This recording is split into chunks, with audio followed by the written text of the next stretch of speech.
Je suis journaliste indépendante spécialisée sur les questions de protection sociale et ce matin, je vais vous accompagner tout au long de cette masterclass consacrée à la santé au travail. Alors, la semaine dernière, je lisais Le Monde et une citation me saute aux yeux, littéralement. C'était une interview du président du Conseil italien, Giuseppe Conte, et il disait ceci, je vous le lis.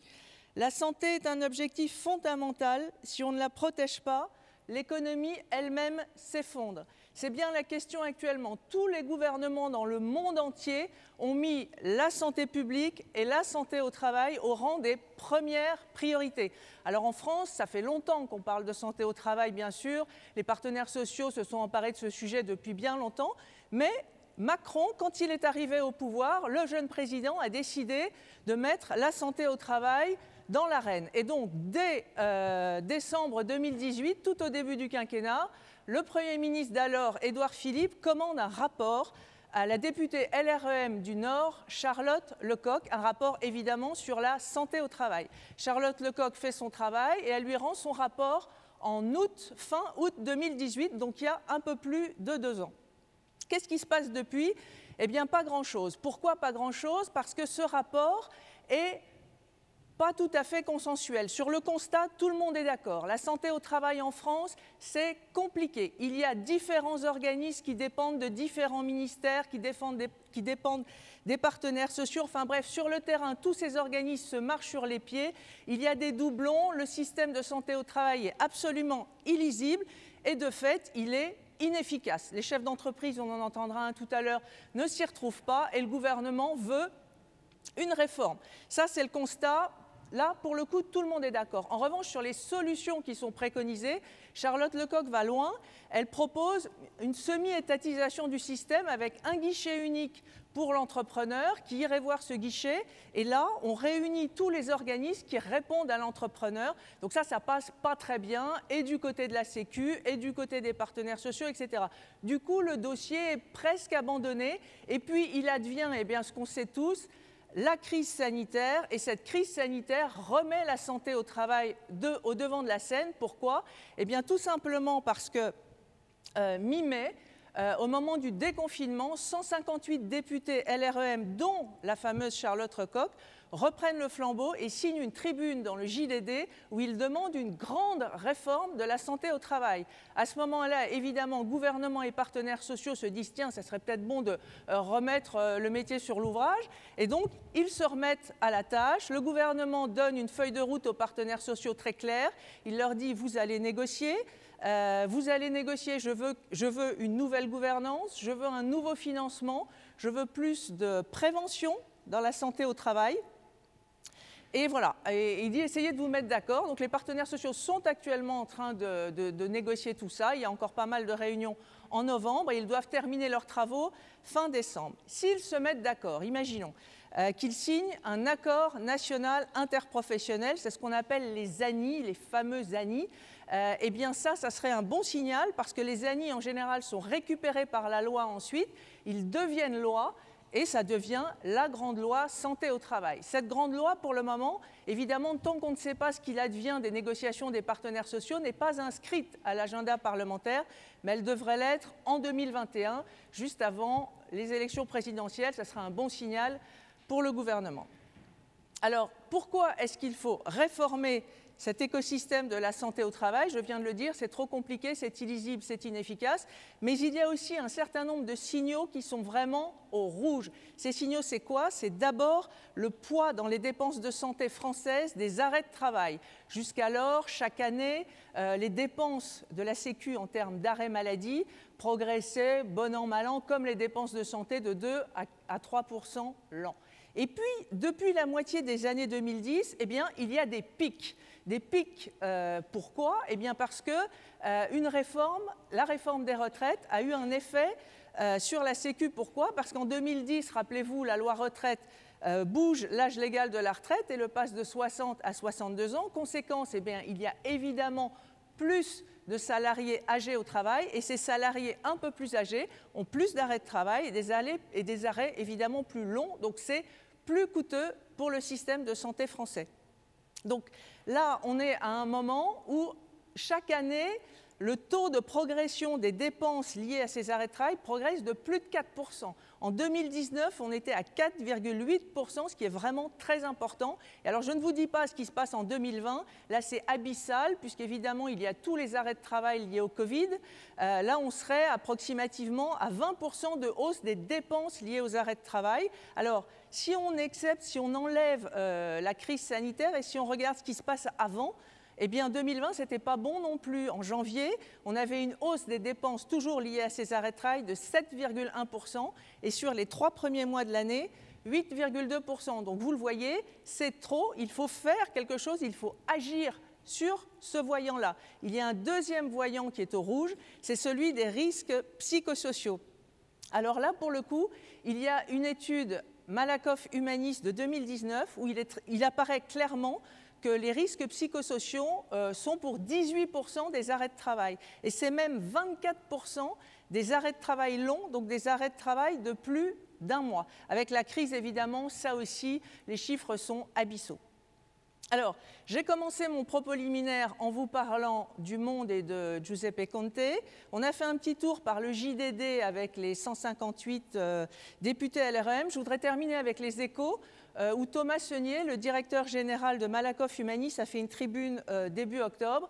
Et dans cette tribune, il exhortait le gouvernement à profiter justement de son plan de relance pour faire de la santé au travail un levier de performance pour les entreprises. Puisse-t-il être écouté?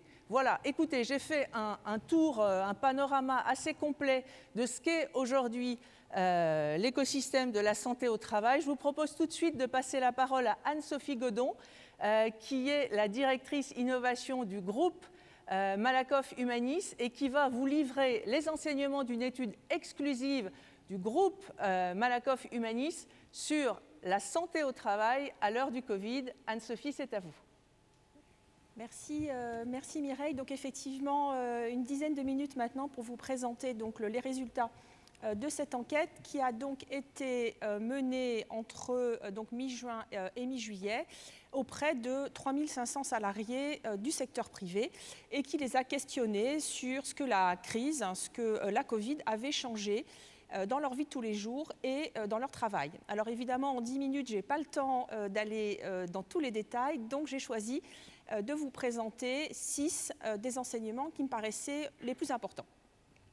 Alors le premier concerne donc la santé des salariés, avec là, vous allez le voir, une réalité assez contrastée. D'abord, un premier message extrêmement positif, puisque un salarié sur 2 a cherché à avoir un mode de vie plus sain depuis le début du confinement. Donc là, à droite, on a repris 2 exemples, un sur l'alimentation et un sur l'activité physique. Mais c'est vrai pour la consommation de tabac, c'est vrai pour la consommation de médicaments, la consommation de drogue. Donc sur tous les items finalement de notre hygiène de vie, les salariés nous disent avoir fait des efforts. Et si on ne prend que les 2 items, alimentation et activité physique, ils sont plus de 9 sur 10 à nous dire « je veux continuer ». Donc un premier message extrêmement positif. Pour autant, dans le même temps, on a 10%, un peu plus de 10% des salariés qui nous disent que leur état de santé s'est dégradé depuis le début du confinement. Alors, qui sont ces 10% de salariés? Eh bien, ils sont un peu plus nombreux parmi les salariés aidants, d'une part, et puis parmi les salariés qui souffrent d'une maladie chronique. Donc, c'est à peu près 20% des salariés du secteur privé aujourd'hui qui souffrent de maladies chroniques. Eh bien, ceux-là nous disent alors probablement liés soit au retard de diagnostic, soit à la non prise en charge pendant la période, eh bien, ils sont plus nombreux que ces 12% à nous dire que leur état de santé s'est dégradé. Et puis, 45% des salariés nous disent « je suis fatigué physiquement », 45% nous disent « je suis fatigué psychologiquement ». Donc on voit qu'on a finalement cette population active qui est ressortie de cette période plus fatiguée. Alors là aussi, qui sont finalement ces salariés qui nous disent être un peu plus fatigués? Alors du côté de la fatigue psychologique, on retrouve un secteur d'activité dont on va beaucoup parler pendant cette présentation, c'est le secteur de la santé. Donc les salariés de ce secteur sont plus nombreux à nous dire être fatigués psychologiquement. Mais on retrouve aussi les femmes et les salariés de moins de 40 ans. Donc ça, c'est pour la fatigue psychologique. Et quand on regarde la fatigue physique, eh bien là, on retrouve nos salariés donc, du secteur de la santé et puis les salariés qui ont continué à aller travailler sur site pendant toute cette période. Donc voilà pour la santé, vous voyez donc des bénéfices et puis aussi des risques à surveiller. Deuxième message, le télétravail. On en a déjà parlé dans nos précédentes enquêtes. Le télétravail aujourd'hui, finalement, a touché à peu près un salarié sur deux du secteur privé. C'est-à-dire que quand on cumule ceux qui télétravaillaient déjà en décembre et ceux qui ont télétravaillé pendant la crise, on est aujourd'hui à un salarié sur deux. Donc c'est un phénomène, on va dire, de masse. Alors là aussi, on a des éléments positifs et on va commencer par cela. D'une part, ce sont effectivement les 25% de télétravailleurs qui nous disent avoir développé leurs compétences professionnelles. Et d'ailleurs, c'est vrai pour l'ensemble des salariés. Il y a eu un effort d'auto-formation très important pendant cette période. C'est l'autonomie, c'est la flexibilité, et puis c'est la qualité de vie au travail donc, dont les télétravailleurs disent qu'elle s'est améliorée. Ce qui n'est pas tout à fait le cas pour l'ensemble des salariés, donc une population finalement un peu privilégiée de ce point de vue-là. Mais là aussi, on a des facteurs de risque. Alors, l'isolement, qui est un sujet important dont on a effectivement parlé précédemment dans nos autres enquêtes, mais vous voyez que ça concerne quand même un tiers des salariés.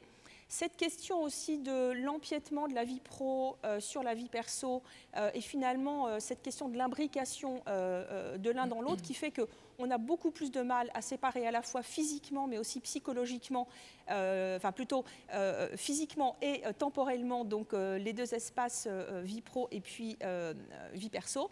Et puis cette question des conditions de travail au domicile. Un salarié sur deux dit que ses postures de travail se sont dégradées.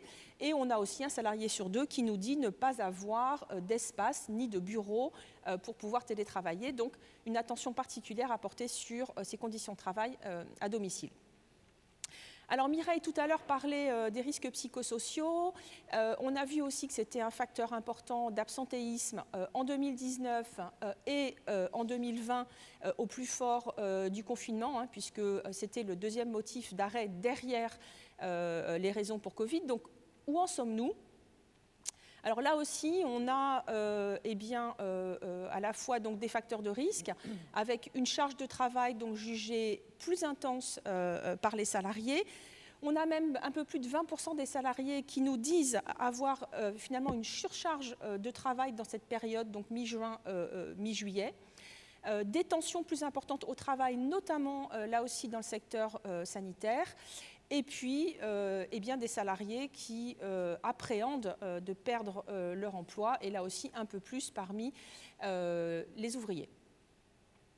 Alors, donc, des facteurs de risque, mais aussi finalement des facteurs de protection. On en a un peu parlé tout à l'heure. Donc, grosso modo, on a développé l'autonomie. Les managers ont fait plus confiance aux collaborateurs. Donc plus d'autonomie, plus de confiance, plus de flexibilité, tout ça, ça contribue à protéger finalement de ces risques psychosociaux. Et puis un sentiment d'utilité pour la société, et ça principalement donc, pour les collaborateurs qui ont travaillé sur site et puis pour ceux du secteur médico-social. Alors, pour autant, on va voir que cette période, elle est aussi potentiellement la source d'inégalités qui sont à la fois donc, liées aux situations donc, personnelles ou aux situations professionnelles. Alors, quand on regarde les situations personnelles, on a deux types de salariés qui ont connu des difficultés donc, plus importantes que les autres. Eh bien, d'une part, les salariés aidants, dont on voit qu'à la fois la fatigue psychologique, mais c'est vrai aussi pour la fatigue physique, donc c'est dégradé pendant cette période. Les salariés monoparentaux qui ont eu plus de difficultés encore à concilier travail et vie de famille. Donc, deux situations, donc on va dire personnelles, qui ont contribué à générer une forme d'inégalité. Et puis, on va le voir, donc les salariés du secteur médico-social dont on a déjà parlé, qui nous disent avoir subi plus de tensions. On a vu aussi qu'ils étaient en conséquence plus fatigués au plan physique et puis psychologique. Et puis, on a les ouvriers qui se retrouvent plus que d'autres dans des situations financières compliquées. Ça concerne 16% de l'ensemble des salariés, mais vous voyez que ça concerne 22% des ouvriers. Et puis, il y a ces salariés qui ont connu le chômage partiel et qui s'inquiètent plus que les autres encore de perdre leur emploi. Alors, message extrêmement positif pour terminer, ou presque terminer, c'est ce message qu'envoient les salariés aux entreprises. Les salariés nous disent, eh bien, mon entreprise s'est adaptée à la crise, mon entreprise a protégé la santé des salariés en mettant en place les mesures nécessaires. Des entreprises aussi qui se sont finalement adaptées pour réorganiser le travail, communiquer, rassurer les salariés. Donc là, on a des scores qui sont extrêmement élevés et qu'on a dans très très peu d'études. Alors, les salariés donc, ont vu que les entreprises s'étaient mobilisées. Finalement, demain, qu'est-ce qu'ils souhaitent? Eh bien, ils souhaitent que ça continue. Vous voyez qu'ils sont 92% à souhaiter que les entreprises priorisent donc, le maintien des emplois et des salaires. Ils sont 86% à vouloir que la prévention santé donc, intègre durablement les stratégies d'entreprise. Donc, vraiment des attentes très fortes. Ce qu'on voit, c'est qu'ils sont quand même un peu moins nombreux. Vous voyez, 1 sur 2 pour la santé, 7 sur 10 pour le maintien des emplois. Donc, ils ont quand même des interrogations quant à la capacité ou la volonté qu'auront les entreprises d'intégrer donc durablement ces éléments. Et on voit aussi qu'il y a un peu plus de confiance finalement dans le maintien des emplois et des salaires que dans la santé. Et c'est peut-être finalement aussi une bonne nouvelle parce que l'emploi est un facteur effectivement d'amélioration de la santé. Ça, on le sait depuis longtemps. Alors en matière de santé, quand on fait un tout petit zoom, eh bien, les salariés attendent quoi? Finalement, ils attendent des mesures qui vont avoir un impact sur le long terme. Ils attendent des mesures qui vont prévenir donc, les risques d'usure. Ils veulent des politiques donc, qui vont permettre d'éliminer finalement les risques à la source. Et puis, ils aimeraient que l'entreprise les aide à continuer à adopter ces bonnes pratiques. Donc, on voit finalement qu'il y a la volonté, en tout cas, il y a une attente pour des mesures qui vont avoir des effets durables. Et si on se projette un peu plus loin, eh bien, qu'attendent les salariés dans les 10 ans à venir? Eh bien, ils demandent finalement trois choses. Il y a 3 choses qui sont vraiment importantes. Donc, la sécurité de l'emploi, ça, on en a déjà parlé. Ils attendent plus d'équité, plus de juste rémunération. Et puis, ils attendent plus d'équilibre entre leur vie professionnelle et leur vie personnelle. Alors, ce dernier thème est au cœur de la négociation santé-travail, donc c'est un thème important pour les salariés. Les questions de santé, les questions de protection sociale, les questions de protection sociale arrivent finalement un peu plus loin avec des scores d'attente autour de 14%. Donc, voilà pour cette étude. Et si vous voulez en savoir plus, vous pouvez retrouver donc, les résultats sur le média du groupe Malakoff Humanis dédié aux enjeux de performance sociale, donc le comptoir de la nouvelle entreprise, où vous retrouverez donc un peu plus de résultats encore. Merci beaucoup, Madame Godon. Je vais présenter les différentes personnes qui vont participer à notre table ronde. Tout au bout là-bas, Monsieur Stéphane Viry, vous êtes député LR des Vosges. Vous êtes un bon connaisseur de ces questions de santé au travail puisque vous faites partie de la Commission des affaires sociales à l'Assemblée nationale. À côté de vous, Monsieur Franck Gambelli, vous êtes directeur sécurité, conditions de travail et environnement à l'UIMM. L'UIMM, évidemment, c'est l'Union des industries et métiers de la métallurgie. On peut dire que vous êtes l'organisation patronale de la métallurgie. À côté de M. Gambelli, M. Jean-François Natton, qui est vice-président du CESE, donc le Conseil économique, social et environnemental, et qui est également militant à la CGT. Et puis enfin, Jérémy Mailly, vous êtes DRH, M. Mailly, du groupe MOM, qui est une ETI de l'agroalimentaire composée à peu près de 800 salariés. Alors, messieurs, madame, vous avez entendu ce que disait Madame Godon. Ma première question sera relative finalement à cette enquête exclusive. Qu'est-ce qu'elle vous Qu'est-ce que vous en pensez? Est-ce que vous avez ressenti des choses dans vos entreprises, dans votre vie dans votre vie professionnelle depuis le début de la crise sanitaire? Est-ce que c'est des choses qui vous parlent, Monsieur Mailly? Alors oui, comme ça a été dit en introduction, la crise a été complexe à traverser pour tous les salariés. Mais par contre, elle a eu le mérite de remettre la santé au travail et la prévention au cœur de l'entreprise. Le sujet était déjà préempté avant, mais c'est devenu un sujet du quotidien. Et si on se place du point de vue du salarié, je trouve qu'elle a fait émerger parfois des nouveaux besoins sur lesquels on va devoir travailler, comme la téléconsultation médicale. Mais elle a renforcé aussi des tendances qu'on voyait avant la crise, puisqu'on a vu pendant cette crise que bonne santé rimait avec moindre risque. Et de ce fait, on reparle beaucoup plus des sujets de prévention, des sujets d'accès à de la médecine alternative, dans le but d'être en bonne santé, puisqu'on voit que c'est un facteur de réduction des risques. Donc moi, je trouve que cette crise a eu le mérite, entre guillemets, malgré la complexité, de faire émerger ces sujets-là. Monsieur Nathan, alors pour vous, cette crise, elle a fait émerger de nouveaux modes d'organisation qui sont finalement pas si inintéressants. Expliquez-nous. Oui, on va être peut-être dans à souligner un paradoxe, parce qu'on ne va pas être, comment on peut dire, on va pas valoriser cette crise et ses dégâts humains, financiers, économiques, sociaux, mais je pense qu'on aurait, et votre initiative y concourt, à réfléchir, à évaluer en fait le positif, tirer le positif de cette crise. Et donc il y aurait des travaux à mener, et des discussions, et à ouvrir une analyse en fait de ce qui s'est transformé dans les situations de travail. Et ça serait très intéressant, en fait, d'évaluer qu'on a été peut-être dans la recherche de l'efficacité, de la qualité, et que peut-être cette crise a ouvert une forme d'engagement total au service du bien-être. Et en s'affranchissant, c'est à vérifier, mais ce qui me remonte est dans cette lignée-là, de normes, de reporting, en fait de tout ce que certains, et j'en fais partie, de ce que j'appelle les entraves du bien travailler. Et là, c'est intéressant.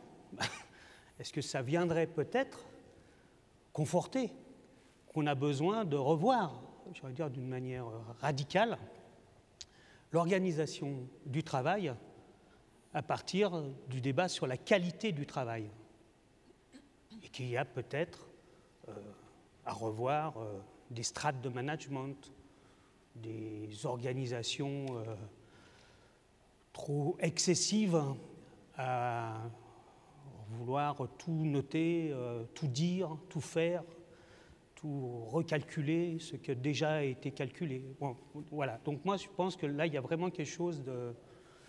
Il y a un fil à tirer, parce qu'il va certainement conforter qu'on peut faire beaucoup plus simple.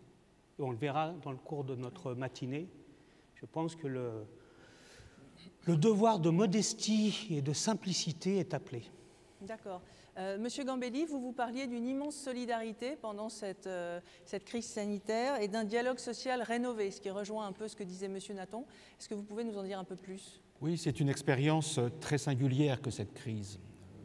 La crise du Covid, d'abord le Covid n'est pas un risque qui vient de l'entreprise, c'est un risque pandémique, c'est un risque de santé publique, mal connu, peu cadré sur le plan réglementaire. Et donc à partir du confinement, les entreprises ont été dans une sorte d'état de vide réglementaire. Et donc il a fallu qu'elles se prennent en main elles-mêmes avec leurs salariés et avec leurs branches professionnelles. La parole de l'État et des institutions de prévention est venue un petit peu plus tard, 3 semaines, 1 mois plus tard. Et donc, concrètement, il a fallu réorganiser tous les flux de l'entreprise, réorganiser les conditions de circulation, les approvisionnements de matière, les postes de travail, analyser le travail au plus près des réalités. Et là, il y a un dialogue tout à fait inédit, une liberté dans cette organisation qui sortait complètement des cadres ordinaires. C'est une expérience très intense de dialogue social, dans un contexte très anxiogène, avec des infos qui viennent de tous les côtés, qu'il faut trier.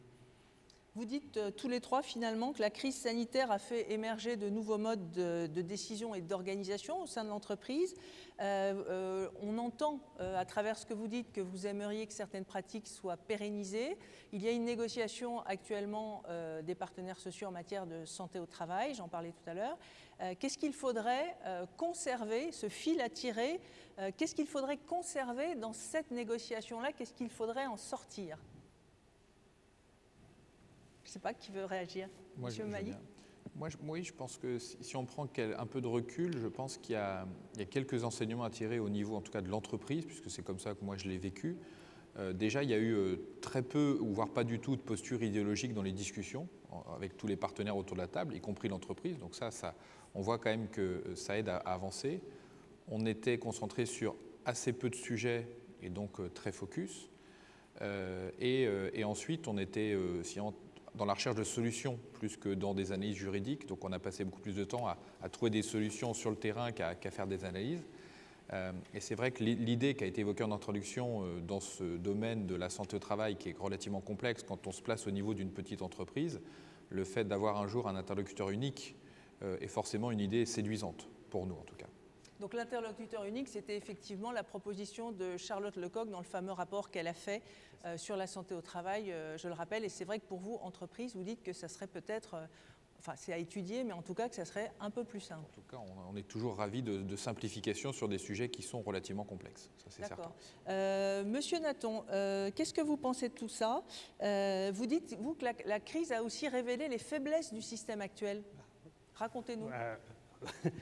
Voilà, confirmé. Alors, avant le très bon rapport de Mme Lecoq, il y a eu d'autres travaux, d'autres rapports. C'est-à-dire, les enjeux de santé au travail, les enjeux du travail dans cette approche santé sont de long cours. Et Mme Lecoq s'est beaucoup inspirée, de toute manière, dans son propre travail de travaux précédents. Et moi, j'ai toujours plaidé qu'il fallait qu'on avait, il y a quelques années, été capable, les 5 confédérations, les 3 organisations patronales, en présence de la sécurité sociale, de l'État, de mettre en place le plan santé-travail numéro 3. Et je pense, et je confirme que ce plan santé-travail numéro 3, j'ai presque envie de dire, il y a tout. Il y a tout pour bien faire. Encore faut-il qu'il soit avec détermination mis en avant. Parce que ce plan santé-travail numéro 3 avait porté les bons diagnostics. Et ils avaient, dans toute une série de préconisations, avancé, et notamment, et on a invité par Malakoff Humanis, replacer le champ complémentaire comme acteur de santé au sein de l'entreprise. Donc on avait été jusque-là dans nos préconisations. Et j'ai presque envie de dire qu'il est temps d'agir. Et la grande question qui est posée, bon là il y a une négociation en cours, mais j'ai l'impression qu'on tourne un peu en rond et qu'on refait en fait indéfiniment le match. Mais on a posé le diagnostic, il est posé d'une manière extrêmement claire. Ça ne va pas. Et ça ne va pas, vous l'avez dit dans votre intro, parce qu'il y a un millefeuille, une multiplicité d'acteurs qu'il convient d'organiser au service de l'entreprise. Et quand je dis entreprise, c'est salarié, patron, c'est pas l'entreprise. Moi aussi, j'aime l'entreprise. Il n'y a pas que les patrons, l'entreprise. L'entreprise, c'est une communauté de travail. Et donc, il faut que l'ensemble de ces acteurs soient au service de l'entreprise. Et ça, il faut les organiser. Et donc, on a des propositions, on a cheminé sur des propositions, et la crise a montré, oui, les difficultés de ces acteurs de s'organiser au service de l'entreprise. Ils n'ont pas été au rendez-vous. Ils ne sont pas montés au front avec la rapidité qu'il fallait monter au front. On ne peut pas demander à tout le monde d'être au boulot et soit de rester un peu à l'arrière en attendant que ça se passe. Donc là, il y a un défi. Il y a un défi. Monsieur Gambelli, vous dites il faudrait que l'État nous laisse respirer. C'est ce qu'il a fait pendant cette crise, puisqu'il était un peu défaillant, on l'a vu. C'est ce que vient de dire Monsieur Nathan. Mais justement, qu'est-ce qu'on peut tirer de ça? Est-ce que vous imaginez quand même, dans un accord national interprofessionnel, dans une future loi, qu'on vous laisse davantage de liberté? Est-ce que c'est possible? Alors, je ne me prononcerai pas évidemment sur la négo interprofessionnelle, ce n'est pas mon rôle. Mon avis personnel, c'est que l'idée d'un portail unique est une bonne idée. Nous avions autrefois un superbe site qui s'appelait travaillermieux.gouv.fr du ministère du Travail qui a disparu. Restaurons-le. En revanche, si c'est pour nous refaire un cycle d'étatisation après le chômage, la formation, la retraite et le logement, nous étatiser tout l'écosystème institutionnel de la santé au travail, non merci. Pourquoi vous parlez d'étatisation? Parce qu'on peut lire le rapport Lecoq comme une étatisation, un France Santé au Travail qui viendrait suivre Pôle emploi, France Compétences, grosso modo. Qui chapeauterait en fait les organismes existants. Nul n'ignore que pour financer les déficits publics, il faut siphonner les réserves des institutions paritaires. C'est un secret de polichinelle. Et donc ce grand mouvement pourrait atteindre la santé au travail qui, de fait, a encore quelques réserves. Et là, pour rejoindre ce que disait M. Nathan, moi, ma conviction, c'est que les corps intermédiaires doivent être respectés. Je pense que l'État commence à le comprendre tout doucement. Les branches professionnelles, par le rôle de formation initiale qu'elles jouent, par le rôle d'impulsion avec des recommandations, et là, pour les recommandations, je vise en particulier les recommandations paritaires de la branche accident du travail. Ce sont des vrais textes techniques, simples, opérationnels, et qui visent le concret. Et donc ça, il nous faut faire vivre cette expression paritaire qui vise à intégrer la prévention dans les règles de l'art. Plus on est proche du métier, plus on est proche de la réalité des métiers, plus on a de facilité pour intégrer ces règles de prévention qui sont quand même des disciplines très très exigeantes pour tout le monde. Et donc ça, il y a une carte à jouer, à retrouver, plutôt que d'avoir un truc étatique hors sol. D'accord. Donc on a compris, d'après vos interventions, qu'il y a un réel problème d'organisation en matière de santé de travail. Bon, c'est ce que disent tous les rapports, c'est ce que vous disiez sur le constat. Tout le monde est bien d'accord. Alors, si je fais un petit panorama de ce qui se passe aujourd'hui, il y a le ministère du Travail dans cette affaire, le ministère de la Santé, 239 services de santé au travail interentreprises. Il y a 572 services de santé au travail autonomes. Il y a 15 CARSAT, ce sont les caisses régionales de retraite et de santé au travail qui, elles, dépendent de la Sécu. Il y a 17 ARACT. L'ARACT, c'est l'Association régionale pour l'amélioration des conditions de travail qui, elles, dépendent évidemment du ministère du Travail. On a d'autres départements du ministère du Travail, d'autres départements du ministère de la Santé, notamment France Stratégie. Enfin bref, tout ça sur le terrain, ça ne fonctionne pas tout à fait bien. Monsieur Viry, est-ce que les parlementaires ont conscience de ça et quelle est, vous, votre opinion en matière de santé au travail? Est-ce que c'est quelque chose qu'il faut pousser? Est-ce que c'est quelque chose qui, à vos yeux, est important? Et quelle est votre opinion concernant finalement ce millefeuille organisationnel? Qu'est-ce qu'il faudrait faire, à vos yeux, pour simplifier tout ça et pour le rendre efficace? Vaste question. Oui. Ma réponse sera très personnelle par rapport à l'analyse qui peut être la mienne. Tout d'abord, effectivement, avec tout le respect que j'ai pour le travail conduit par ma collègue Charlotte Lecoq et toute la sympathie que j'ai pour elle, je crois que son rapport, il ne porte que sur la question de la gouvernance et de l'organisation. Il ne traite pas de l'offre de service, ce qui, à mon avis, est quand même le cœur du sujet. Si on veut, dans notre société, où globalement la notion de travail est peut-être un peu dévoyée, un peu dévalorisée, replacer la question du travail au centre de la citoyenneté, au centre d'un comportement sociétal, il me paraît effectivement que dans l'entreprise, on doit être très clean et très, très bon sur le sujet. Donc ça va bien au-delà, me semble-t-il, que de la question de l'organisation des services de santé au travail. Je pense que le sujet, il doit être plus ambitieux, il doit être à tantinet plus philosophique, compte tenu des difficultés que la France peut connaître, et peut-être même en matière de gouvernance d'entreprise, de participation, y donner plus de place aux salariés, j'y verrai quelque chose de très intéressant. Alors il y a effectivement, cela a été dit, une négociation importante en cours, cela a été également dit, mais en tout cas je le dis tout de suite, moi je suis très favorable à ce que les partenaires sociaux s'emparent du sujet et trouvent les solutions, c'est à eux de le faire. Ça se passe dans les branches, ça se passe dans les entreprises. Je considère que l'État n'a pas à suppléer, dans la mesure du possible, cela. À défaut, l'État devra effectivement y mettre sa patte, mais je pense que le paradigme doit être totalement renversé. C'est ma conception.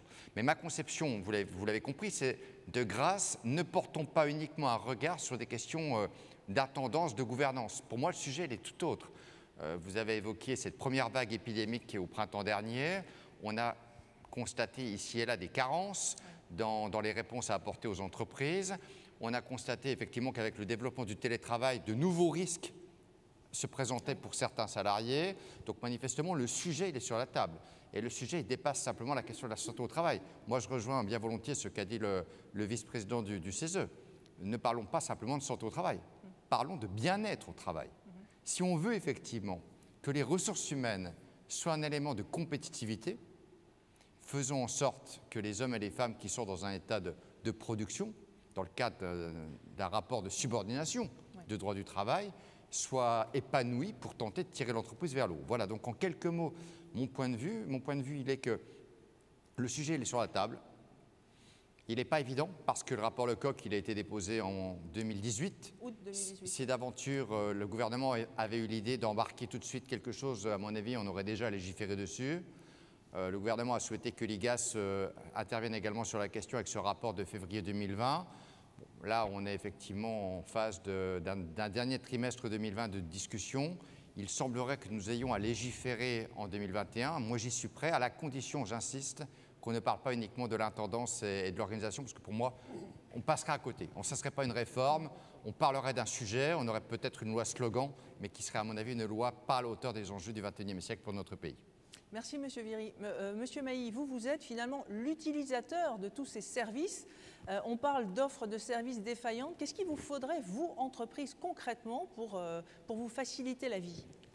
Alors, au-delà du nombre d'interlocuteurs qu'on a déjà largement évoqué, et je pense qu'il fait relativement consensus sur le fait qu'il faudrait idéalement le réduire, il y a deux éléments pour nous qui, à mon avis, sont importants. Le premier, c'est la proximité, c'est-à-dire qu'il faut des services qui soient en capacité d'être sur le terrain, dans l'entreprise, à nos côtés, fréquemment, pour comprendre finalement les contraintes de production, l'organisation de l'entreprise. Chaque entreprise est unique et donc je pense qu'on comprend ces enjeux de santé au travail quand on est dans l'entreprise. Oui. Donc ça, il y a une notion de proximité qui est extrêmement importante à nos yeux, parce que proximité veut dire pragmatisme.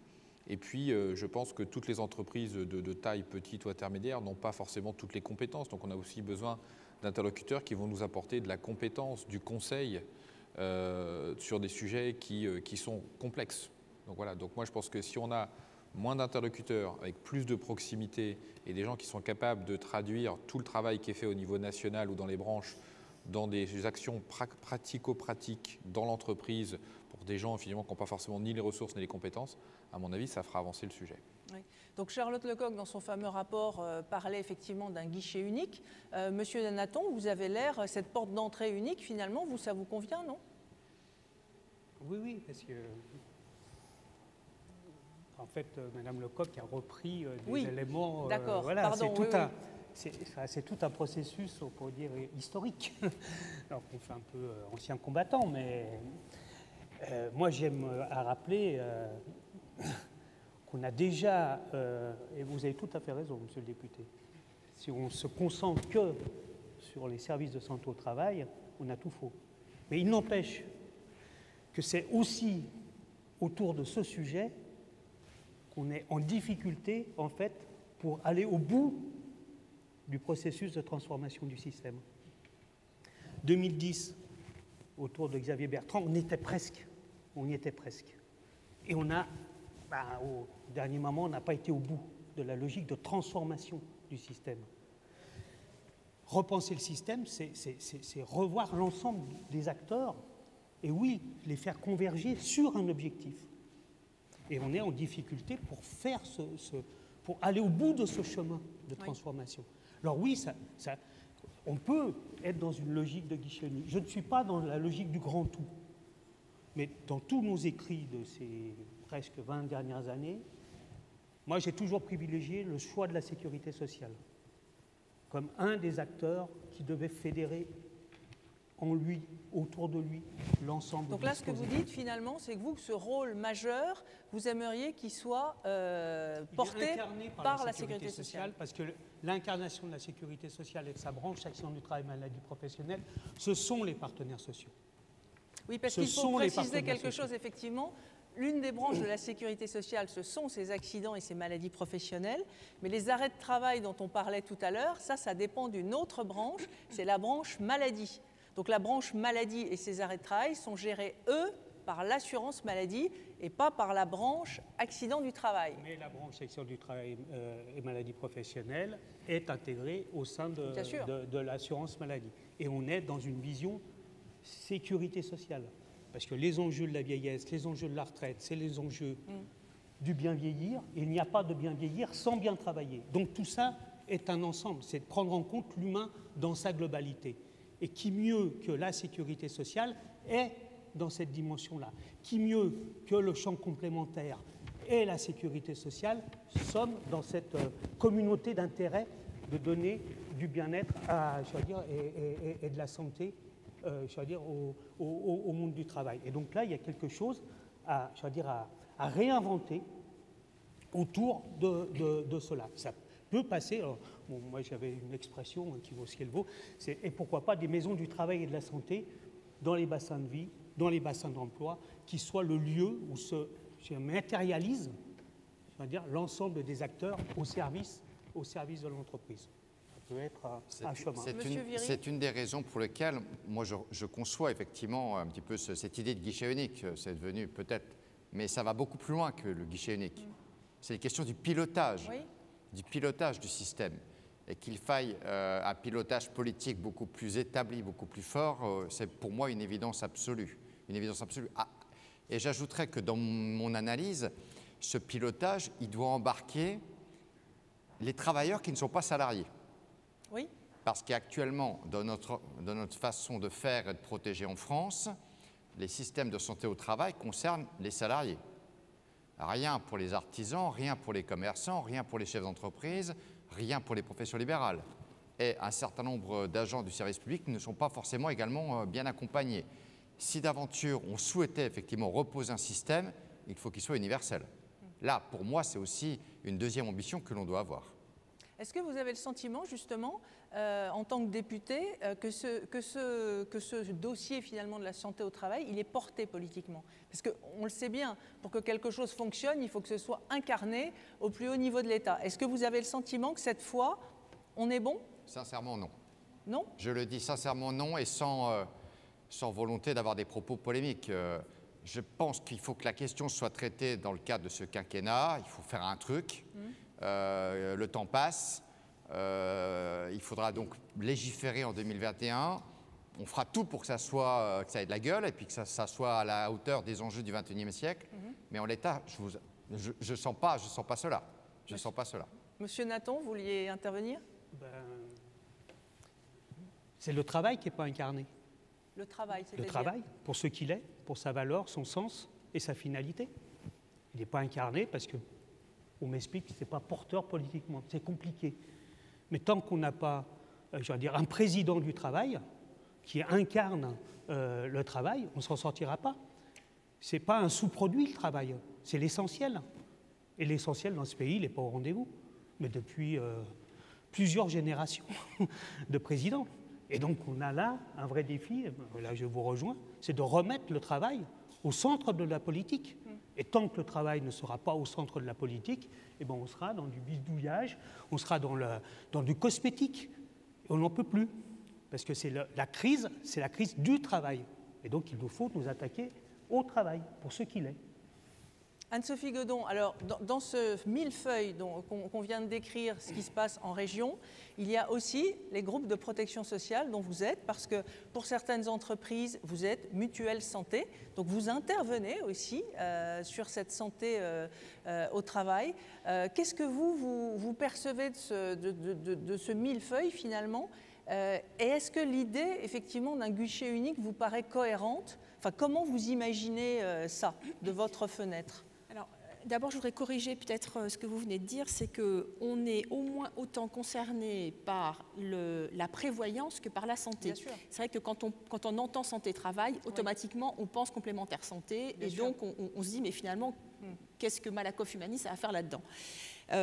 En 2019, pour ne donner qu'un chiffre, un peu moins de 40% des arrêts maladie de plus d'un mois étaient liés à un contexte professionnel. Donc vous l'avez dit, en fait on est concerné à travers donc, ce métier de la prévoyance complémentaire. Alors on parle d'arrêt maladie, mais on pourrait parler de décès et d'invalidité, donc on est concerné par ça. Et on a développé une expertise toute particulière autour donc, de la prévention et de l'accompagnement de l'arrêt maladie, en proximité avec les grandes entreprises et avec les plus petites, notamment à travers les branches. Donc on joue ce rôle aujourd'hui de coordination à la fois auprès des salariés et auprès des entreprises. Alors, pour répondre à la question sur le guichet unique, je ne sais pas exactement, enfin pour pouvoir répondre, il faudrait savoir ce que ça va embarquer concrètement, et je reprends ce que vous disiez sur l'offre de services. En tous les cas, tout ce qui va permettre de simplifier est évidemment bon à prendre. Il faut de la proximité, M. Mailly l'a dit. Il faut un lien fort avec le métier, M. Gambelli l'a dit. Donc il faut réussir à articuler cette question de la proximité et nos régions administratives sont très très grandes, donc je ne suis pas sûre que ce soit la bonne réponse pour la santé au travail. Et puis, effectivement, les branches, donc il faut articuler les deux. Et puis, il faut articuler quand même, dans santé au travail, il y a travail, on en a parlé, mais il y a aussi santé. Et la santé, elle est unique. On n'a pas d'un côté, enfin, on n'arrive pas, quand on arrive le matin au bureau, on ne laisse pas notre santé. Voilà. Or, on l'a vu dans l'enquête, hein, les salariés qui ont renoncé à se faire soigner, eh bien, ceux-là, quand ils arrivent au travail, ils emmènent aussi leur maladie chronique. Donc, il faut réussir à articuler, bien articuler finalement les deux dynamiques, donc santé-travail et santé publique. D'accord. Monsieur Gambelli, sur ce thème justement du guichet unique, vous paraissez être celui qui a le plus de réserves. Dites-nous. Sur un système étatiste, la réponse c'est clairement non. Maintenant, en 2004, quand l'État a réformé l'assurance maladie, les parlementaires avaient demandé aux partenaires sociaux ce qu'ils voulaient faire de la branche AT-MP. Et les partenaires sociaux avaient répondu par 2 accords interprofessionnels, je crois, de 2005 et de 2006, en disant, 1, on veut la gouverner paritairement, et 2, on veut son autonomie financière. Alors, ce qu'il faut voir aujourd'hui, c'est que la branche AT-MP reste quelque part la réserve naturelle du paritarisme, non seulement au niveau national, mais en région et sur le plan des branches professionnelles. Donc, c'est quand même un gros atout pour cette branche. Malheureusement, il n'y a plus aucune autonomie financière. Si demain, cette branche AT-MP retrouverait une véritable indépendance financière, là, ça peut avoir du sens d'avoir une intégration complète. Parce qu'on aurait vraiment un outil paritaire fondé sur les branches professionnelles qui développerait des politiques. Ce n'est pas le cas, donc ce n'est pas malheureusement la bonne voie. Maintenant, les services de santé au travail, à mon avis, la seule voie, c'est une certification par tierce partie. C'est un processus classique d'évolution d'un écosystème sur la base d'un référentiel qui soustrait en quelque sorte la gestion du service aux aléas des décisions individuelles. Il faut homogénéiser la prestation sur l'ensemble du territoire et avoir des critères simples, qualité, satisfaction des clients, c'est-à-dire des employeurs et des salariés, et transparence financière. Tout ça, ça se met en système, et l'industrie s'est transformée avec ces systèmes qualiticiens. Ce n'est pas forcément drôle tous les jours, mais au moins, c'est un regard extérieur sur le fonctionnement. Donc, à mon avis, c'est ça la bonne voie. Ce sont des associations strictement privées. Et pourquoi existent-elles? C'est parce qu'en France, les employeurs ont l'obligation légale d'assurer le suivi de santé des salariés. Ce n'est pas le cas dans tous les autres pays, et ce n'est pas l'État qui le fait. Et là, je rebondis, les employeurs privés font le job avec les services de santé au travail. L'employeur public, il a, en théorie, son système de médecine de prévention. Les agriculteurs ont la MSA. Les indépendants relèvent du secteur privé pour leurs salariés et pour eux-mêmes. À ma connaissance, la prévoyance leur fait des packages qu'ils peuvent prendre. Mais ils sont libres. Alors, est-ce qu'il faut obliger, est-ce qu'il faut créer une obligation de prévention sur la tête des indépendants pour eux-mêmes? Ça, c'est une autre question. Oui. Mais on ne peut pas simplement dire que le système de santé exclut des gens. Chaque sous-système finance comme il le peut. Vous semblez dire que la branche AT-MP, donc accident du travail maladie professionnelle, est l'un des derniers bastions du paritarisme fort. C'est-à-dire que c'est un endroit, effectivement, où les employeurs et les salariés payent des cotisations, et cette branche est gérée par les partenaires sociaux, donc par les syndicats de salariés et par les organisations patronales. Est-ce que vous pensez oui, avec les limites que vous disiez. Est-ce que vous pensez que ces partenaires sociaux, justement, enfin c'est ce que je sens de votre discours, ont un rôle à jouer dans la définition future de la santé au travail sur ce, parce qu'aujourd'hui, les services de santé au travail dont je parlais tout à l'heure, qui sont plus de 500, sont gérés par les partenaires sociaux. Demain, quel rôle pour les partenaires sociaux, selon vous ? La branche AT-MP, il reste la production de recommandations nationales et régionales, c'est quelque chose de précieux, même si c'est réduit à la portion congrue. Maintenant, les branches professionnelles, elles peuvent aussi nouer des rapports avec leurs institutions de prévoyance. Il y a des exemples, et ça c'est une piste, à mon avis nouvelle, il y a de nouveaux entrants. Les branches professionnelles, elles ont aussi leur rôle à jouer dans la négociation collective, mais aussi dans la définition des métiers. C'est elles qui préparent aux métiers, et c'est là où la santé au travail s'intègre. Par ailleurs, il faut bien voir que les messages de prévention, ça se diffuse par capillarité. Les entreprises se rencontrent localement, parlent ensemble. Lors de la crise Covid, il y a eu énormément d'échanges entre entreprises qui se sont passées leurs bonnes pratiques, qui ont comparé. Donc, il ne faut pas du tout négliger ce vecteur qui n'est pas reconnu officiellement, soyons clairs, de diffusion des messages de prévention. Alors, ça se fait tranquillement, à bas bruit, mais c'est ce terrain qu'il faut cultiver. Monsieur Mailly, encore une fois, j'en appelle à vous qui êtes utilisateur de tous ces services. Les partenaires sociaux dans cette gestion de la santé et du travail, vous les voyez avoir un rôle plus important à l'avenir? Vous le souhaitez? Quelle est votre opinion à vous, DRH? Alors effectivement, nous, on est relativement loin de ce qu'on peut entendre sur les discussions nationales ou les discussions de branche. La vie dans nos tailles d'entreprise, c'est quand même le terrain. Et on a vu pendant la crise que les partenaires sociaux étaient tous capables autour de la table de se mettre autour de la table et de mettre en place des choses. Moi, je pense que la santé au travail doit, parmi tous les sujets qu'on traite, être un sujet de consensus. Il y a des sujets sur lesquels on peut comprendre que le point d'accord est peut-être compliqué. Celui-ci, il doit être consensus parce qu'on a tous une obligation de moyens et de résultats. Et donc, effectivement, moi, si je devais privilégier un interlocuteur, ce serait les partenaires sociaux, puisque c'est ceux qui sont, comme je le disais tout à l'heure, le plus proches de la réalité du terrain. Et il faut que l'entreprise et les partenaires sociaux dans l'entreprise soient formés, informés et en capacité de le faire. Voilà. Donc, voilà, les sujets plus globaux nationaux, finalement, nous dépassent un peu. Et je pense que pour nous, la réalité, c'est qu'est-ce qui se passe tous les jours dans l'entreprise, qu'est-ce qu'on est capable de mettre en place dans l'entreprise. Anne-Sophie Godon, M. Mailly parlait de consensus sur ces thèmes de santé au travail. Qu'en pensez-vous? Je pense qu'il a raison. Je pense que la santé est probablement l'un des seuls ou l'un des rares sujets de consensus. Personne n'a envie de dégrader la santé des salariés. Donc je crois qu'il faut tout faire pour encourager le dialogue social. Je pense que toute nouvelle contrainte, et je crois que le Code du travail en comporte déjà plus de 2000, donc toute nouvelle contrainte qui viendrait s'ajouter à celle qui existe déjà serait une contrainte supplémentaire et excessive et qui ne facilite pas cette prise de conscience que finalement la santé, la qualité de vie au travail, le bien-être, c'est un investissement et c'est un investissement pour la performance de l'entreprise. Donc à chaque fois que c'est perçu comme une contrainte, eh bien, on ne progresse pas. Donc il faut du dialogue social. Alors ça se passe déjà comme ça. Je pense qu'on peut aller plus loin. Alors, on a notamment là deux projets dont on pense qu'ils peuvent concourir à ça. D'abord, dans les branches professionnelles, un projet qu'on a appelé Maison des branches, qui vise à mieux discuter finalement de ces enjeux de performance sociale dans les branches. Alors, et puis, je rappelle juste qu'effectivement, c'est dans ces branches professionnelles que sont discutées les couvertures prévoyance et parfois santé des salariés, et donc les branches négocient. Est-ce que vous pouvez juste nous rappeler le rôle des institutions de prévoyance par rapport à ça? Eh bien, elles sont là pour fournir, pour d'une part expliquer, apporter donc des garanties, mais surtout de plus en plus aider au pilotage de ces régimes de branche par des services, par des actions de prévention.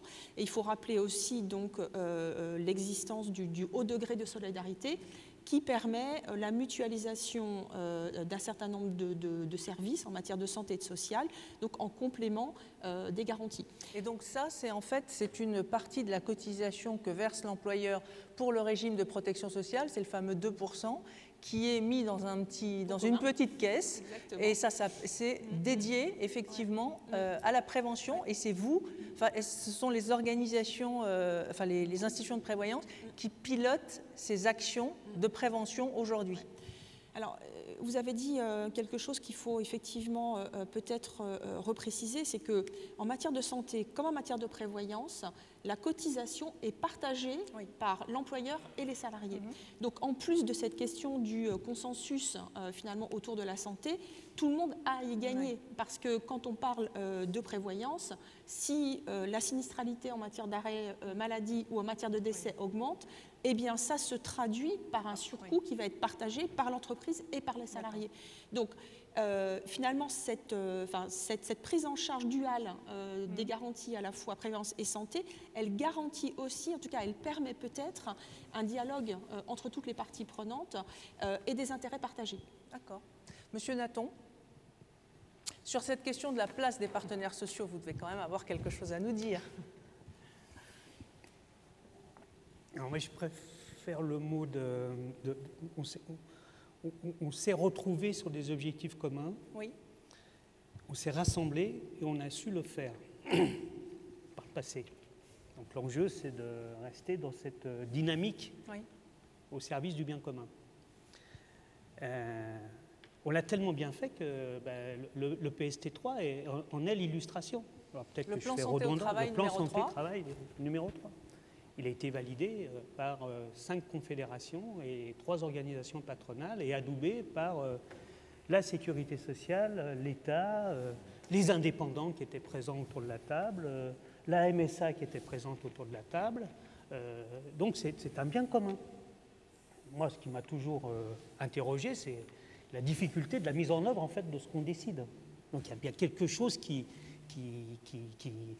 se met pas en route quand on a, au niveau national, dans la stratosphère, décidé, on s'est rassemblés. Et pourquoi ça n'infuse pas, ou les difficultés de l'infusion. Et dans cette difficulté, il y a la mise en œuvre aussi des acteurs. C'est-à-dire, c'est comment tu crées la dynamique de proximité, comment tu embarques en fait l'ensemble des acteurs dans cette dynamique, je vais dire, de l'intérêt général. Et c'est là où on est, collectivement en difficulté.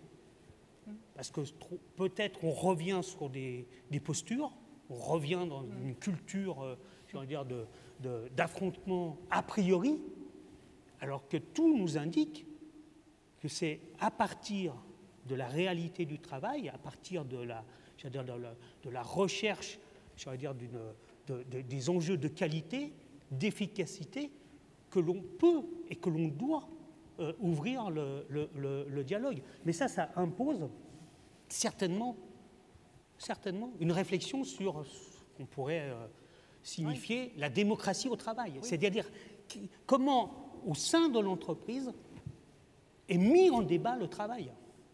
Et je reviens sur la crise du Covid, qui, sous l'effet de la crise, sous l'effet de l'urgence, il s'est passé ce dialogue, il s'est passé en fait cette démocratie, il s'est passé cette solidarité. Qu'est-ce qu'on tire de ça? Comment on le tire pour que l'exceptionnel soit, je vais dire, devienne la norme. La norme. Et la norme, c'est de pouvoir dire son travail et de pouvoir le confronter aux objectifs. Et là, je pense qu'il y a quelque chose. Et donc, on a besoin d'être accompagné.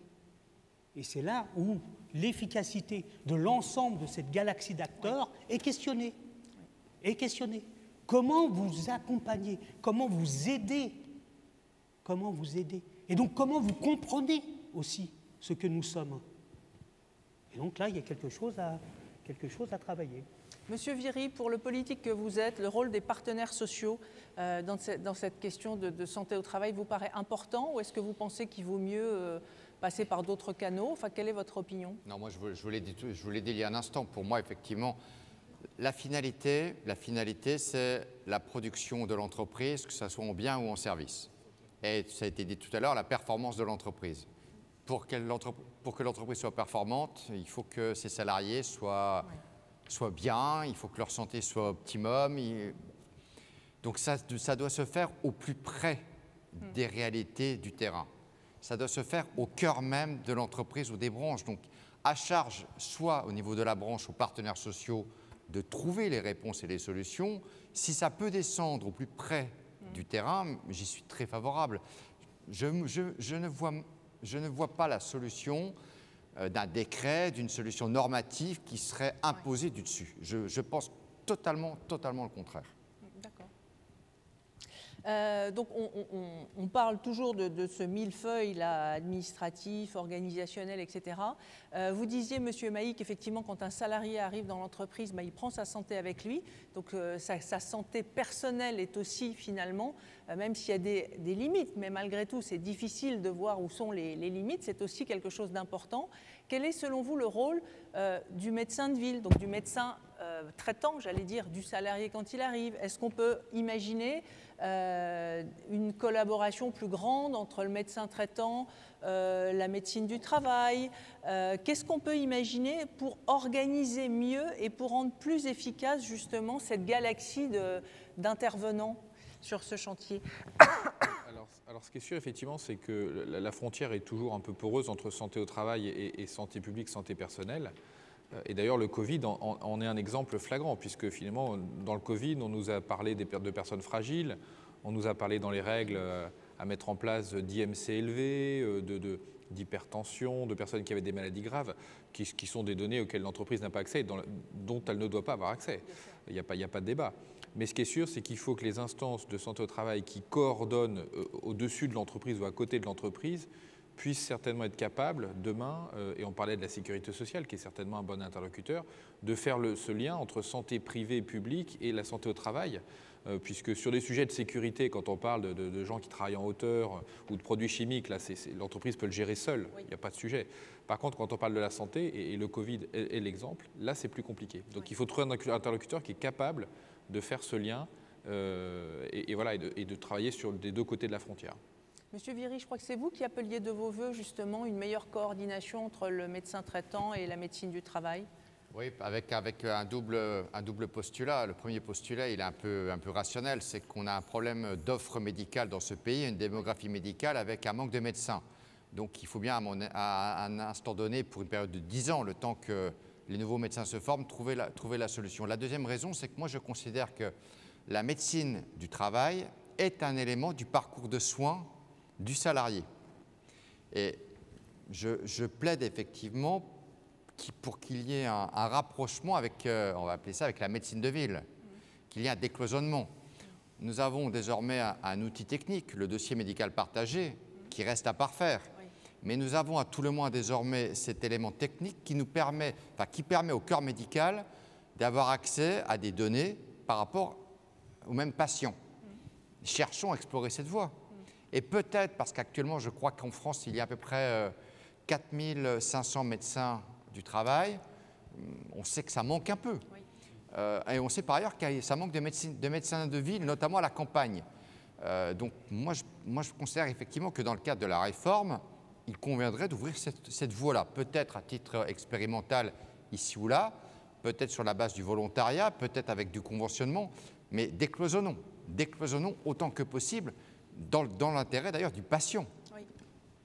Monsieur Gambelli, quid des médecins du travail, des éventuelles infirmières, Lors de la crise Covid, il y a eu une ordonnance de prise qui avait décidé de mettre en interface les services de santé au travail et les entreprises pour la gestion des tests et des cas contacts. Et puis d'un seul coup, cette prérogative a été retirée aux services de santé au travail. Eh bien ça, c'est à mon avis un grand raté. On n'en serait pas là aujourd'hui avec la crise des cas contacts, qui est absolument infernale pour les entreprises. Là, la médecine du travail aurait pu jouer un rôle important et elle a manqué. C'est vrai, dans certains départements, il n'y a ni médecin du travail ni médecin de ville. Et à mon avis, l'avenir, c'est la création d'infirmiers en pratique avancée, d'IPA. Alors c'est un statut récent, nouveau, qui existe dans d'autres spécialités médicales. Ce sont des études d'infirmiers un petit peu plus poussées, mais qui permettraient d'avoir une véritable ressource en complément des médecins du travail. Maintenant, de fait, il y a des problèmes d'interface avec la santé publique qui ne sont pas résolus. Alors, moi je travaille dans l'industrie, et le problème des urgences. Dans les déserts sanitaires, les urgences sont un vrai problème. L'organisation locale des urgences, dans certains départements, c'est quelque chose qui doit être géré avec les ARS et qui ne l'est pas, parce que l'accident du travail n'est pas géré dans les schémas d'urgence généralement. On a aussi, évidemment, les situations de retour au travail des personnes malades, les grands malades. Alors, il y a des assos qui font un très bon travail, mais là aussi, il y a sans doute des modèles à construire avec l'aide des complémentaires santé, de la prévoyance et des ARS. Oui, Anne-Sophie Natton, pour les grands arrêts de travail, les arrêts de travail longs, par exemple. Vous faites ça, les institutions de prévoyance aident au retour, justement. Il y a des prestations de ce type-là pour permettre aux gens de revenir travailler dans de bonnes conditions? Effectivement, en tout cas, on contribue d'une part à améliorer la qualité de vie des salariés en arrêt maladie, ça c'est la première chose. Et puis, on essaie d'identifier le plus tôt possible, finalement, les salariés qui pourraient revenir à l'emploi. Et donc, dans ce cas-là, on organise, avec des prestataires extérieurs, un échange entre le médecin du travail, l'entreprise, le salarié et nous, pour essayer, finalement, de trouver les moyens de ce retour. Alors, peut-être pas au travail tel qu'il était exercé avant, mais à un travail dans l'entreprise. Donc ça, c'est un rôle absolument clé. Et puis, je voulais revenir sur ce qu'on disait là, sur les frontières entre finalement l'entreprise et puis les questions de santé. Moi, je crois que quand on réfléchit un peu, on se rend vite compte que l'entreprise, elle est concernée par les questions de santé. Franck Gambelli en parlait, mais un salarié qui n'arrive pas à accéder à des rendez-vous d'ophtalmologie, eh bien, c'est peut-être des problèmes de qualité à la chaîne, c'est peut-être aussi des problèmes de risque. Un salarié qui ne dort pas bien, eh bien, sont des facteurs de risque. Donc, des problèmes de risque, des problèmes aussi d'arrêt maladie allongé. Quand il faut 3 semaines, 1 mois pour avoir rendez-vous avec un spécialiste et que le salarié, finalement, eh bien, pendant ce temps-là, il est en arrêt maladie à attendre son rendez-vous, c'est à la fois de la détresse psychologique pour lui, mais c'est aussi de l'arrêt maladie inutile. Et puis, c'est aussi de la qualité de présence. On parlait tout à l'heure des salariés qui ont des maladies chroniques. Eh bien, une maladie chronique mal prise en charge, c'est aussi potentiellement de la performance en moins. Donc, l'entreprise, elle est concernée, y compris par les questions de santé publique.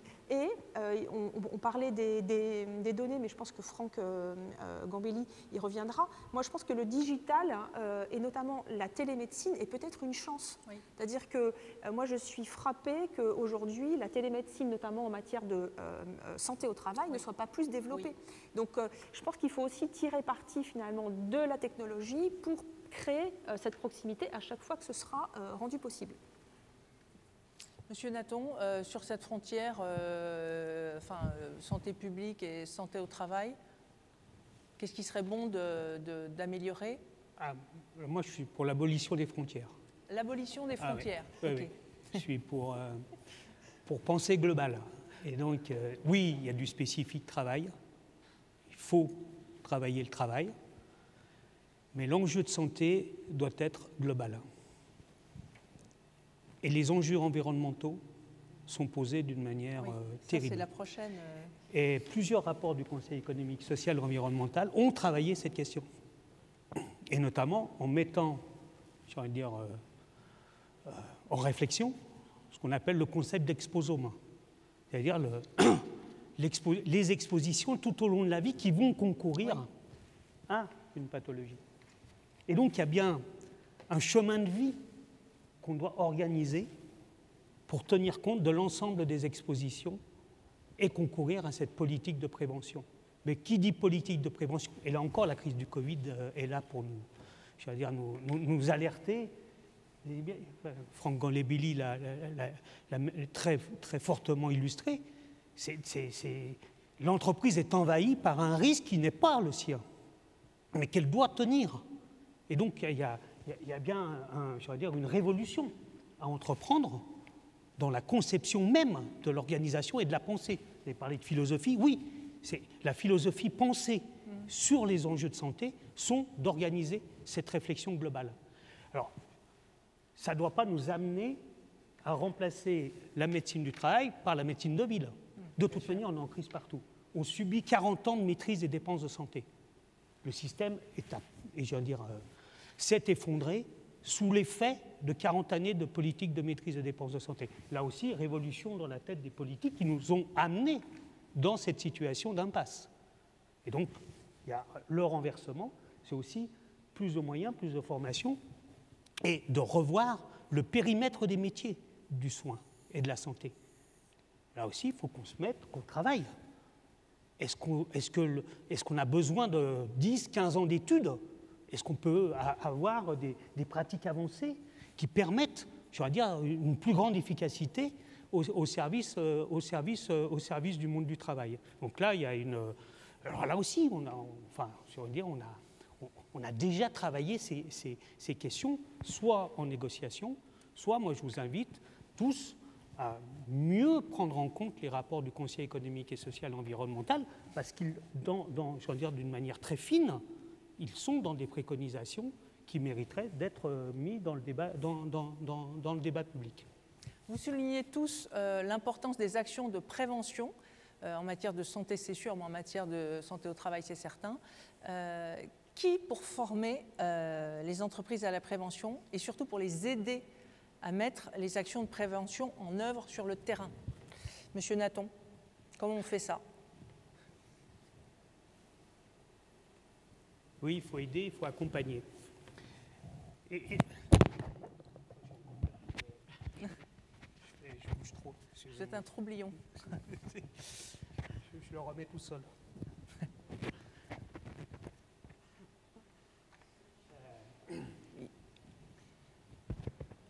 Il faut le mettre vers le haut, je pense.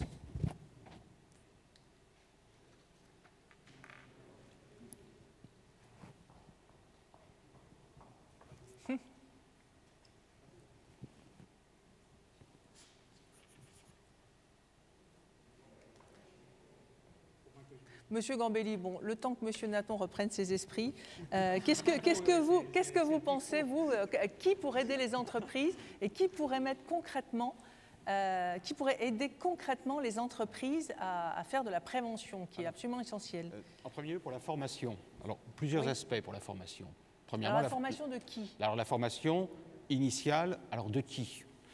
Des managers et des opérateurs, oui. Et accessoirement de l'employeur.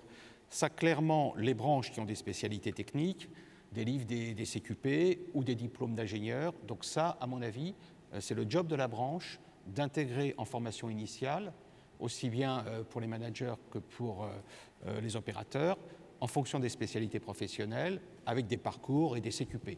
Ça, beaucoup de branches le font, pas toutes, mais beaucoup de branches. Ça, c'est en formation initiale. Après, il y a le bloc des formations obligatoires à la sécurité. Dans l'industrie, c'est le premier poste de dépenses en formation. Alors, peut-être pas dans tous les autres secteurs, mais ça, il y a déjà beaucoup de formations obligatoires. Alors, les gestes et postures, la conduite des chariots, etc. Ça, c'est pas négligeable. Donc, il y a une offre de formation qui, aujourd'hui, est plutôt abondante, et qui est cadrée réglementairement depuis la réforme de la formation. Donc, ça existe. Maintenant, aider l'entreprise, des prestataires de proximité. Ça, c'est un vrai sujet.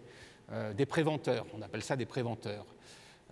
Nous, pour nos PME, nous aimerions voir émerger une véritable offre de prévention avec des préventeurs en petites entreprises ou freelance qui connaissent bien l'entreprise et qui seraient capables d'apporter une aide opérationnelle.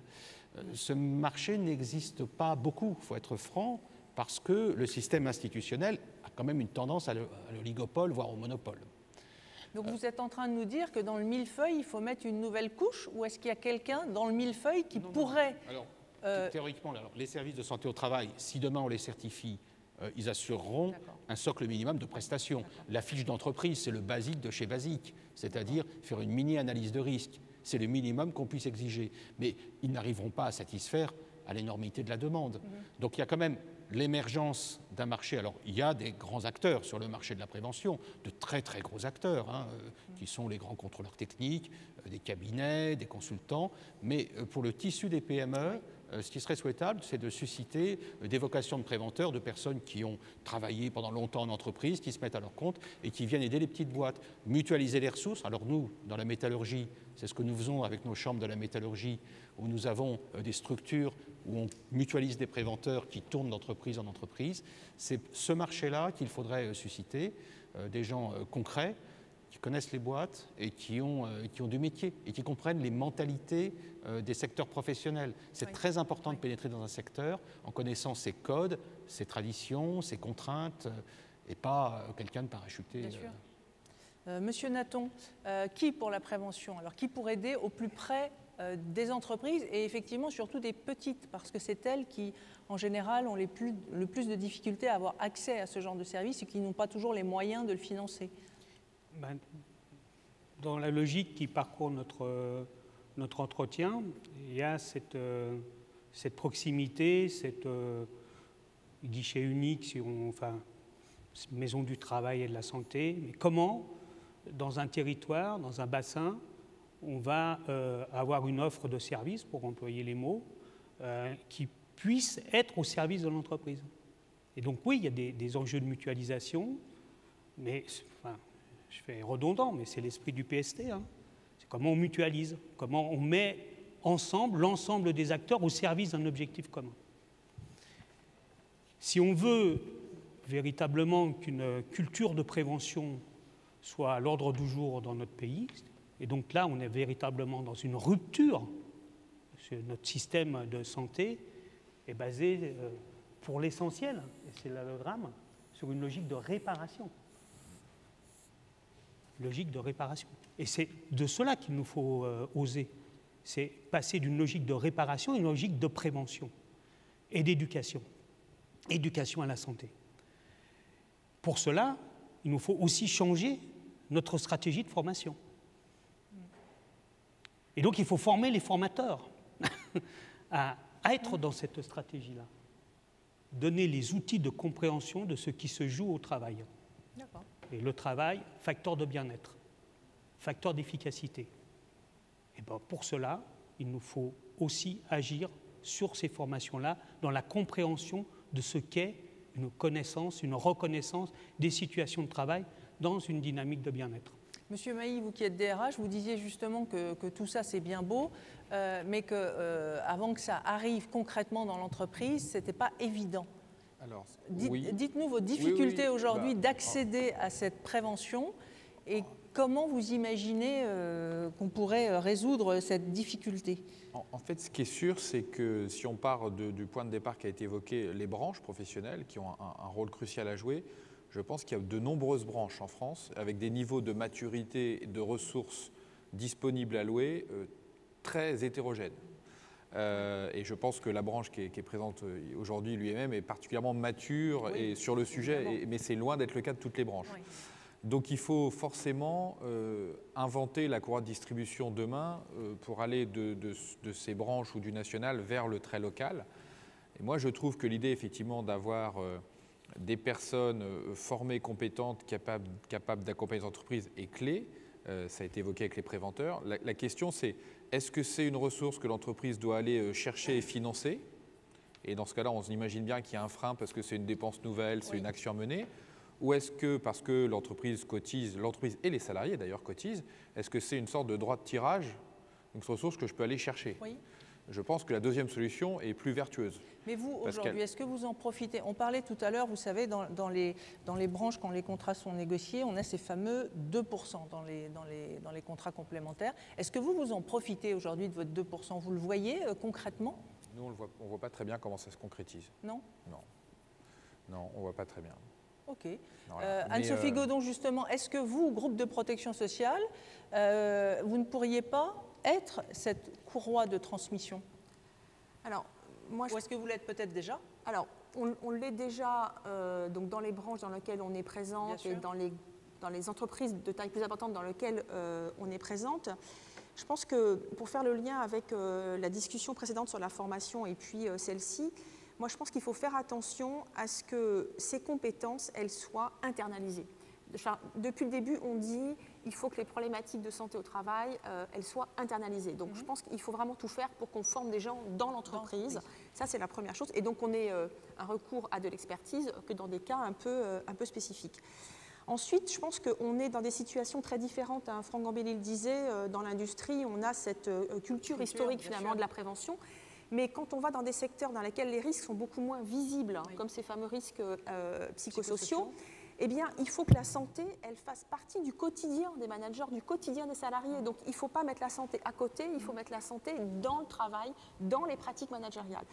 Alors, c'est la raison pour laquelle, en complément de ce qu'on fait en termes de coordination tous les jours sur le terrain, entre les branches, les acteurs publics aussi, parce qu'on a collaboré avec l'INRS, avec l'ANACT, et donc on sert aussi à diffuser l'information vers les entreprises. C'est aussi la raison pour laquelle on a choisi, il y a presque plus de 5 ans maintenant, de créer avec le CNAM une chaire qui s'appelle donc la chaire CNAM Malakoff Humanis Entreprise et Santé, dont l'objet, c'est de former largement sur le territoire toutes les parties prenantes, donc depuis les dirigeants, Franck Gambelli en parlait, jusqu'aux salariés, en passant par les managers. Mais nous, on pense que le manager, c'est la bonne courroie de transmission. Donc, il faut créer cette formation continue, parce que la formation initiale, elle existe de plus en plus. Je pense qu'on a un peu plus tendance peut-être à l'intégrer aujourd'hui, mais il faut faire plus de formation continue pour les entreprises. Et puis, si je peux me permettre un dernier petit commentaire, je pense qu'on a aussi un sujet de formation à l'évaluation. Pour qu'on arrive à internaliser ces enjeux de santé dans les entreprises, il faut que tout le monde soit convaincu, encore une fois, qu'en investissant dans la santé, le bien-être, la qualité de vie, on va avoir de la performance. Et ça, il faut pouvoir le mesurer, parce que les Français et les dirigeants en particulier, ils ne jugent qu'avec les preuves. Oui. Or, on a une culture et une formation déficiente en matière d'évaluation, donc il faut renforcer absolument ces compétences plus spécifiques. D'accord. On va parler… Oui, pardon, Monsieur Mailly. Sur le propos d'Anne-Sophie, je suis assez d'accord. La complexité, c'est que le panorama des entreprises en France, c'est quand même plutôt des petites entreprises. Oui. Et quand vous êtes 50 ou 100, vous n'avez pas d'infirmier ou infirmière. Oui. Vous n'avez pas personne qui est dédié à la sécurité et à la santé, parce que c'est trop petit. Les managers sont déjà le relais d'énormément de sujets. Et donc, on se heurte quand même au réalisme, finalement. Voilà, donc je pense que oui, ça doit se passer dans l'entreprise, oui, on doit former, mais il y a quand même cette problématique de ressources, à mon avis, qui se pose. Et je ne parle pas des établissements où vous avez plusieurs centaines de salariés, où là, vous avez des obligations, vous avez des ressources. Et moi, je pense, juste pour finir sur ce propos, au niveau de l'entreprise, on a beaucoup formé et investi sur ce champ de la sécurité, sous des contraintes réglementaires logiques. Et je pense qu'il faut qu'on change un peu le braquet pour peut-être faire moins de la sécurité pure, mais plus de la santé. Parce que j'ai aucun doute que les managers, les salariés, les partenaires sociaux ont été très formés à la sécurité, peut-être moins à la santé. Parce qu'il y a toujours cette frontière délicate qu'on évoquait, mais il faut certainement repenser la formation pour plus inclure la santé dans le spectre de la sécurité. D'accord. Eh bien, on parlait aussi de financement tout à l'heure. Je ne sais plus si je l'ai dit en introduction, mais c'est vrai que ce secteur de la santé au travail est cher, j'allais dire. C'est plus de 2 milliards par an qui sont dispensés entre les cotisations des employeurs au système de santé, 1,6 milliard. Il y a les cotisations à la branche AT-MP. Tout ça, ça fait beaucoup. Madame Godon, vous avez fait un petit calcul. Vous avez calculé qu'entre la cotisation employeur, la cotisation salariée au titre de la Sécu, ce que les entreprises versent au titre de la médecine du travail, des contrats complémentaires santé et prévoyance, pour un salaire brut de 3 000 €, tout ça représentait 451 € par mois, soit 15% du salaire brut d'une personne qui gagne 3 000 €. C'est vrai que c'est spectaculaire. Sur le financement, justement, est-ce que vous entrevoyez quelque chose de plus efficace? Monsieur Mailly. Est-ce que vous, par exemple, vous êtes chef d'entreprise, vous êtes DRH, donc vous êtes entreprise, cette santé au travail, vous la vivez tous les jours, vous la financez. Est-ce que vous avez l'impression qu'il y a un retour sur investissement? Pour le dire autrement, est-ce que vous en avez pour votre argent, finalement? Alors, je pense qu'il n'y a pas de débat sur le fait que l'entreprise et le salarié doivent financer activement la santé au travail, et c'est fait. Je trouve qu'il y a eu beaucoup de progrès faits ces 15 dernières années, il faut le reconnaître, par les entreprises, mais par tous les acteurs qui nous entourent. Maintenant, est-ce que pour la même somme d'argent, on peut faire mieux et on souhaiterait avoir mieux? Définitivement. Oui. Voilà, donc ça c'est sûr que je pense qu'il y a encore de l'optimisation et sinon il n'y aurait pas ce débat, il n'y aurait pas toutes les réflexions qu'il y a au niveau national. Donc on ne peut que souhaiter plus d'efficience demain pour les montants qui sont alloués. Monsieur Nathan, vous êtes d'accord, j'imagine? C'est le fruit de toutes ces dernières années à réfléchir pour plus d'efficacité ou plus d'efficience. Oui, il y a une réflexion à avoir, enfin la réflexion, elle a été à l'œuvre toutes ces années. S'il y a encore une négo actuellement, c'est aussi traversé par ce déterminant-là. Le toujours plus n'est peut-être pas au rendez-vous. C'est le autrement qui est posé. Oui, M. Gambelli, vous, ce que vous dites, finalement, c'est la même chose. Toujours plus, ça c'est non pour les entreprises. Il n'y a pas de raison que vous cotisiez davantage, vous cotisez suffisamment. En revanche, il faudrait peut-être mieux utiliser la ressource. Tout à fait. Pour la branche accident du travail, on doit être aux alentours de 14 milliards d'euros. En théorie, la cotisation est une cotisation de type assurantiel, c'est-à-dire plus le risque baisse, eh bien, plus la cotisation baisse, plus le risque monte, la cotisation monte. En fait, ça ne fonctionne plus comme ça. En vérité, on sait très bien que la branche AT-MP sert à écluser une partie des déficits de l'assurance maladie. Et donc le côté assurantiel est très, très, très atténué. Il est quasiment plus sensible. Pour la médecine du travail, là aussi, pourquoi est-ce qu'il faut un système de certification ? Parce que la visite médicale, elle est parfois passée jusqu'à 5 ans. Mais l'entreprise, elle paye tous les ans. Et donc, il nous faut une prestation réelle dans ce laps de temps. Et nous exigeons qu'il y ait une prestation concrète, au moins une, de prévention, qui soit certifiée, dont la qualité et la régularité est certifiée par un système de certification.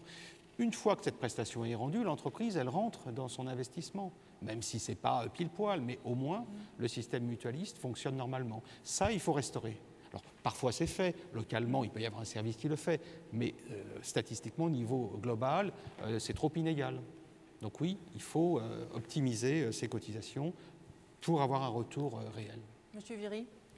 Écoutez, nous finissons cet atelier, enfin cette discussion matinale autour de la question du financement. On aurait pu commencer par là, parce qu'après on peut se faire plaisir en inventant le plus beau des systèmes du monde. Si le sujet est sur la table depuis quelques années, c'est d'une part parce que, aux yeux de certaines entreprises, le retour sur investissement est quelconque, peut-être de façon un peu injuste à l'égard des services de santé au travail, et aussi parce que ça coûte de l'argent. Donc moi, je partage totalement l'idée, effectivement, d'obtenir un financement complémentaire des entreprises. Il n'en est pas question, bien au contraire.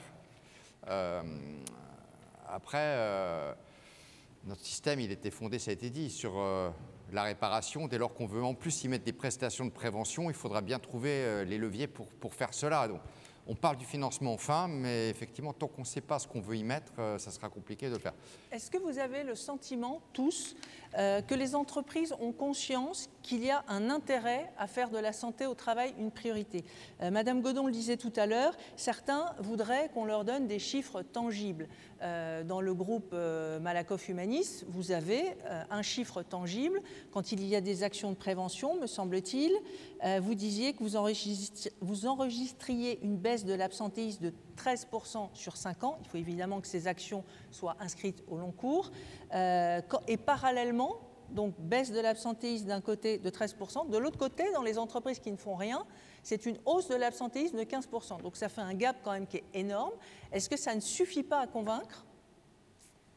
Je pense on l'a dit, il faut mesurer. Oui. Ça, c'est absolument clé. Mais je crois aussi qu'il faut qu'on invente de nouveaux indicateurs. Parce que la mesure quantitative, elle ne répond pas nécessairement à tous les objectifs. Donc, il faut inventer des indicateurs qui vont nous permettre finalement d'intégrer aussi des dimensions qualitatives. Qu'est-ce qu'on veut faire? Si on veut améliorer la santé, la qualité de vie au travail, alors il faut réussir à le mesurer. Oui. Donc je pense qu'il faut outiller les entreprises pour qu'elles soient en capacité finalement de se saisir de ces questions, de choisir le cap qu'elles veulent se fixer, parce qu'il y a des entreprises qui sont déjà extrêmement performantes et qui ne pourront pas nécessairement aller tellement plus loin sur le volet quantitatif. Donc, il faut que chaque entreprise fixe son cap, il faut l'outiller de manière assez simple. Vous avez raison, il faut agir dans la durée aussi, parce que si on donne finalement des coups d'accélérateur et des coups de frein, on n'aura pas de résultat. Voilà. Et puis, il faut agir, et donc il faut mesurer de manière globale. Jean-François Nathan le disait. Donc, voilà, donc il faut utiliser cette entreprise. Alors, au-delà de ce qu'on fait sur l'absentéisme, là, dans les prochains jours, on va proposer à toutes nos entreprises clientes et pour partie aussi pour les prospects, de finalement mesurer ce qu'elles font en matière de performance sociale. Oui. Et déjà, de regarder si ce qu'elles font est efficace, parce qu'elles font déjà beaucoup, donc il faut partir de ce qui est fait. Et puis aussi de leur proposer de voir si finalement cette performance sociale, elle génère cette performance économique. Donc voilà, donc ça c'est une initiative parmi d'autres, mais pensons mesure et puis pensons quantitatif et qualitatif, parce que tout ne se traduit pas nécessairement dans des zéros. Bien écoutez, le temps passe, je vous propose peut-être de prendre les premières questions. Les premières questions qui sont... Il n'y aura pas de questions. Non, pas de questions. J'ai vu que c'était marqué. Ok, bon, bah écoutez, merci à tous. Merci pour votre participation très active et puis bien à une prochaine masterclass alors. Merci beaucoup. Au revoir. Merci.